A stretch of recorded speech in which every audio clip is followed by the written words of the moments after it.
Now, each discipline has its own favorite logarithm. So in computer science, that base is 2.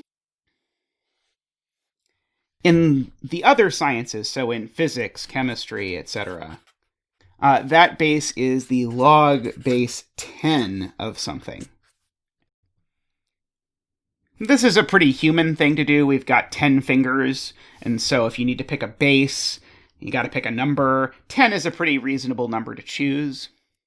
And so as a result, because this log base 10 shows up so often, this just gets written as just log of x. So in other words, if you ever see a log of x with no base, the base is implicitly given to be 10.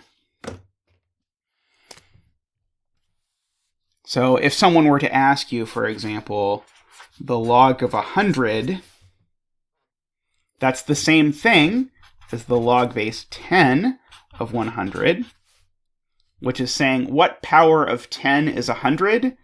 100 is the second power of 10. Or something like the log of 0.001. This is saying what power of 10 is 0.001. Okay. Helpful to remember 0.001, that's 1/1000th.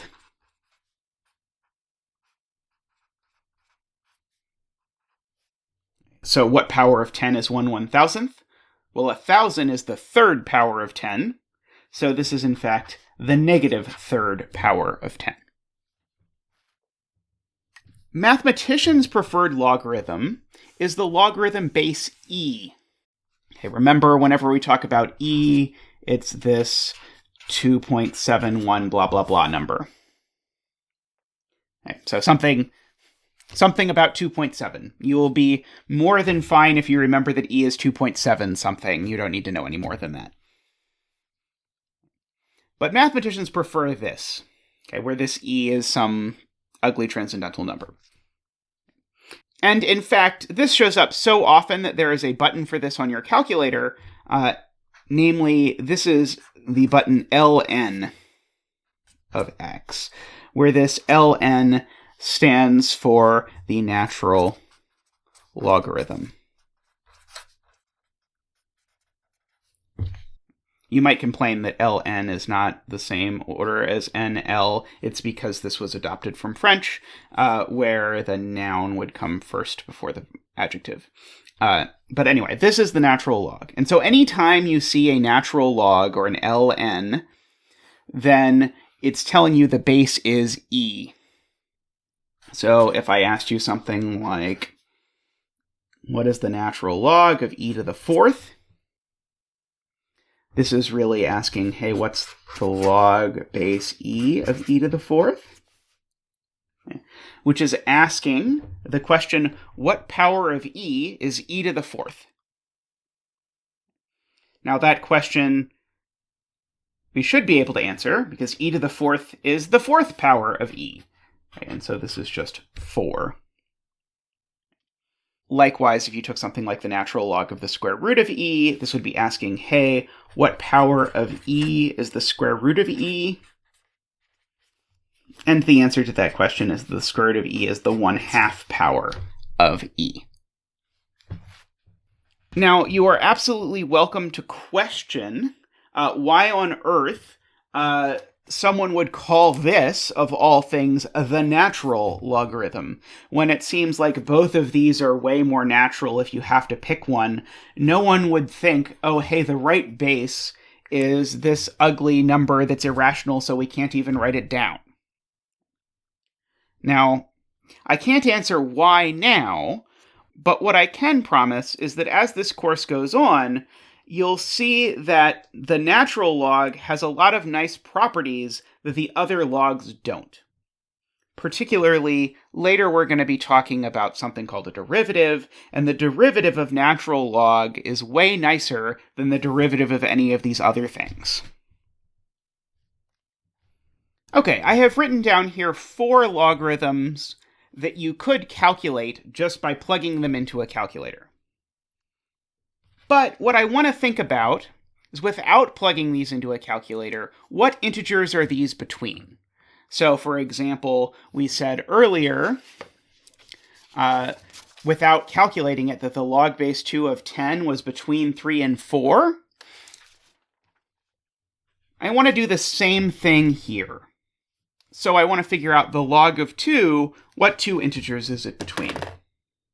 So remember, this is the log base 10 of 2. And so I'm asking, what power of 10 is 2? Okay. So we've been doing this by sort of starting out at the first power. 10 to the first is 10. 10 to the second is 100. And actually, we're already way too big and we're going the wrong direction. So I need to go backwards.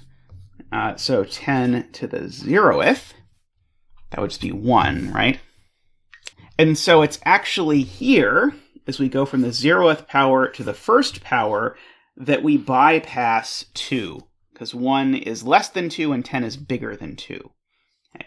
And that tells me the power I need of 10 in order to get 2 is between 0 and 1. Okay, so this log of 2, it's between 0 and 1. While we're at it, this is asking, hey, what power of 10 is 81? Or where do I expect that power to be? Between what integers? Okay. I already wrote out some powers of 10 earlier, namely 81 lives here between 10 and 100. 81 is between the first power of 10 and the second power of 10. And so that tells me that this logarithm is in fact between 1 and 2.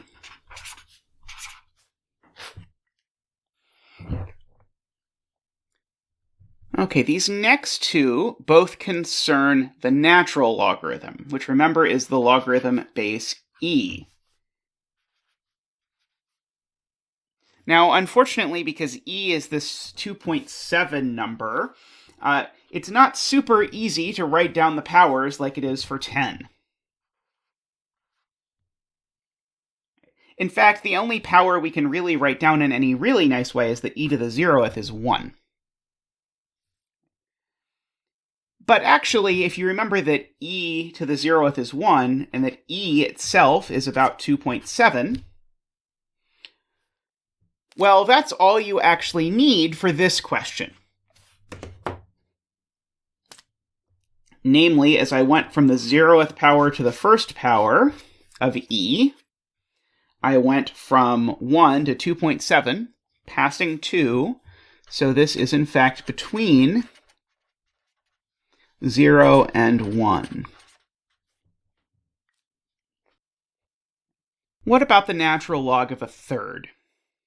Well, to do the natural log of a third, I'm going to have to look at numbers that are even smaller than 1.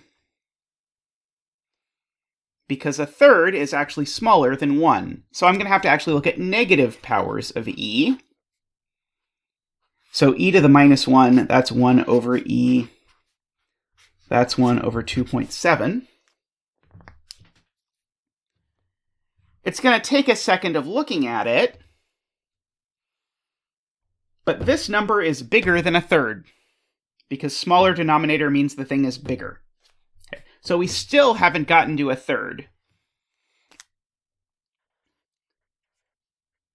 So we have to go to 1 over e squared, okay, which is something like 1 over, and then whatever this number squared is. It's definitely bigger than 3. It's probably something like 8-ish, somewhere in that vicinity.